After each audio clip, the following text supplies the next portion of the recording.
খবৰ আজি ৰাতিপুৱাৰ কেইবাটাও গুৰুত্বপূৰ্ণ খবৰ আহি পৰিছে আৰু এনেধৰণৰ খবৰসমূহ নিতৌ চাবলৈ চেনেলটো ছাবস্ক্ৰাইব কৰি ভিডিঅ'টোত এটা লাইক কৰি দিব। আদালতত অধিবক্তা বিচাৰি হাহাকাৰ কৰিছে শ্যামকানু মহন্ত শেখৰজ্যোতি গোস্বামীৰ পত্নীৰ। কোনো অধিবক্তাই নকৰে সহায় শ্যামকানু মহন্ত, সিদ্ধাৰ্থ শৰ্মা আৰু শেখৰজ্যোতি গোস্বামী। আইনী সাহায্য বিচাৰি আদালতৰ দুৱাৰে দুৱাৰে শ্যামকানু, সিদ্ধাৰ্থৰ পত্নী। জিলা আইন সেৱা প্ৰাধিকৰণৰ কাৰ্যালয়ক আইনী সাহায্য লাগে সিদ্ধাৰ্থৰ প্ৰেয়সী আৰু শেখৰজ্যোতিৰ পত্নী। কোনো অধিবক্তাই আগবাঢ়ি অহা নাই আইনী সাহায্যৰ বাবে। CJMৰ নিৰ্দেশৰ পিছতো আহিবলৈ ইচ্ছা কৰা নাই LADC। আইন সেৱা প্ৰাধিকৰণত পুনৰ উপস্থিত অভিযুক্তৰ আত্মীয়। বাক্সা কাৰাগাৰত আছে শ্যামকানু মহন্ত, সিদ্ধাৰ্থ আৰু শেখৰ। সাক্ষাৎকাৰৰ বাবে অনুমতি বিচাৰি CJMৰ কাষ চাপিছিল। আইনী সাহায্য বিচাৰি এতিয়া আদালতে কান্দিবলগীয়া হৈছে শ্যামকানু মহন্তৰ পত্নীয়ে। যোৱাকালি অধিবক্তা বিচাৰি এইদৰে হাহাকাৰ পৰিস্থিতিৰ সৃষ্টি হয় শ্যামকানু মহন্তৰ পত্নী অনিতা ডেকা মহন্তৰ। জিলাই চলিছে অভিযান। মানিকপুৰত 5 বীৰ লাচিত সেনাৰ নেতাক আটক কৰিছে আৰক্ষীয়ে। জিলাই বীৰ লাচিত সেনাৰ বিৰুদ্ধে আৰক্ষীৰ বৃহৎ একশ্যন। খোল খাইছে পুৰণি ফাইল বীৰ লাচিত সেনাৰ। মানিকপুৰৰ পৰা একেলগে 5জন বীৰ লাচিত সেনাৰ সদস্যক আটক কৰিছে আৰক্ষীয়ে। পুৰণি গোচৰ সন্দৰ্ভত আটক কৰা হৈছে।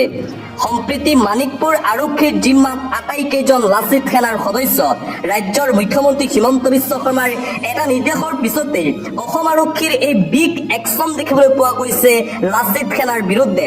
জিলাই বীৰ লাচিত সেনাৰ সদস্যক বিচাৰি আৰক্ষীৰ তীব্ৰ অভিযান অব্যাহত আছে। আন এটা ব্ৰেকিং নিউজ আহি পৰিছে। কংগ্ৰেছৰ সভাত বাংলাদেশৰ জাতীয় সংগীত। শ্ৰীভূমিৰ কংগ্ৰেছ সদস্যৰ বিৰুদ্ধে ৰুজু হ'ব ৰাষ্ট্ৰদ্ৰোহৰ গোচৰ। ৰাজ্যৰ মুখ্যমন্ত্ৰী ডক্টৰ হিমন্ত বিশ্ব শৰ্মাই আনুষ্ঠানিকভাৱে ঘোষণা কৰিছে। শ্ৰীভূমিত কংগ্ৰেছৰ সভাত বাংলাদেশৰ জাতীয় সংগীত গোৱাক লৈ কঠোৰ মুখ্যমন্ত্ৰী। কংগ্ৰেছৰ এই কাণ্ডক কোনোপধ্যেই মানি লোৱা নহ'ব। শ্ৰীভূমিৰ কংগ্ৰেছ সদস্যৰ বিৰুদ্ধে ৰুজু হ'ব ৰাষ্ট্ৰদ্ৰোহৰ গোচৰ ৰুজু কৰাৰ বাবে অসম আৰক্ষীক ইতিমধ্যে নিৰ্দেশ দিছে মুখ্যমন্ত্ৰী হিমন্ত বিশ্ব শৰ্মাই। শীঘ্ৰেই এই লোকসকলৰ ওপৰত লোৱা হ'ব কঠোৰ আইনী ব্যৱস্থা। কংগ্ৰেছৰ বিৰুদ্ধে সৰব। 10 ছেপ্টেম্বৰৰ প্ৰতিবেদনক লৈ গৌৰৱ গগৈকো প্ৰত্যুত্তৰ মুখ্যমন্ত্ৰীৰ। 10 ছেপ্টেম্বৰৰ দিনটো মুখ্যমন্ত্ৰীক মনত পেলাই দিছিল গৌৰৱ গগৈয়ে। মুখ্যমন্ত্ৰীৰ অভিযোগ ফ্লপ শ্ব' আখ্যা দিছিল গৌৰৱ গগৈয়ে। গৌৰৱ গগৈৰ বিৰুদ্ধে পুনৰ মহাবিস্ফোৰণ ৰাজ্যৰ মুখ্যমন্ত্ৰী হিমন্ত বিশ্ব শৰ্মাৰ।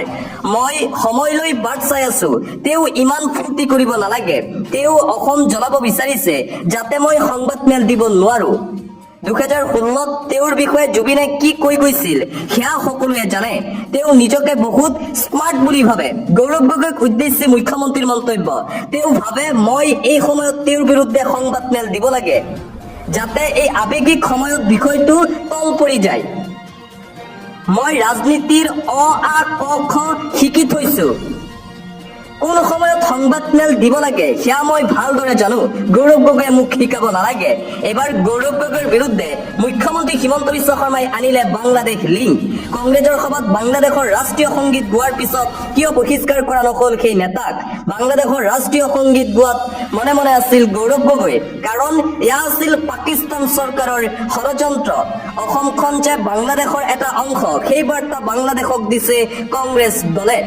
গৌৰৱ গগৈৰ বিৰুদ্ধে আক্ৰমণাত্মক ৰূপত ৰাজ্যৰ মুখ্যমন্ত্ৰী হিমন্ত বিশ্ব শৰ্মা। ছেমি কণ্ডাক্টৰ প্ৰসংগতো গৌৰৱ গগৈৰ বিৰুদ্ধে সৰব হৈ পৰিছে মুখ্যমন্ত্ৰী। প্ৰিয়ংক খাৰ্গে আৰু গৌৰৱ গগৈৰ মন্তব্য অসমক অপমান কৰিছে।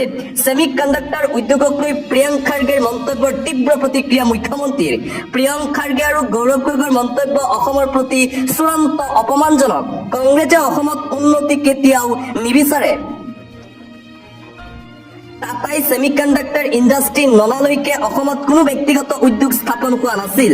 প্ৰিয়ংক খাৰ্গে আৰু গৌৰৱ গগৈয়ে দাবী কৰিছে এই উদ্যোগটো কৰ্ণাটকত স্থাপন হ'ব লাগিছিল। তাৰ কাৰণ দিছে অসমৰ স্কিল মেন পাৱাৰ নাই। খাৰ্গে আৰু গৌৰৱ গগৈৰ এই মন্তব্য অসমৰ প্ৰতি চূড়ান্ত অপমানজনক। অসমত ছেমিকণ্ডাক্টৰ অহাটো এটা গুৰুত্বপূৰ্ণ মাইলৰ খুঁটি।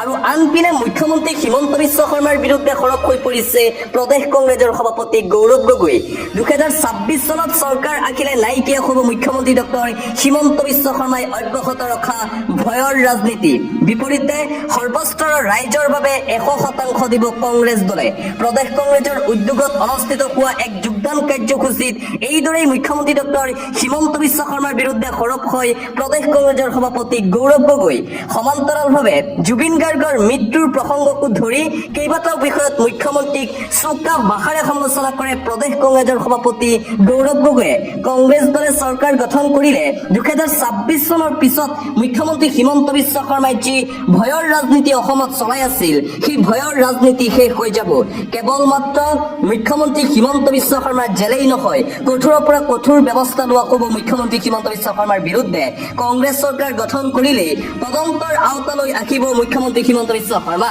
এই মন্তব্য কৰিছে প্ৰদেশ কংগ্ৰেছৰ সভাপতি গৌৰৱ গগৈয়ে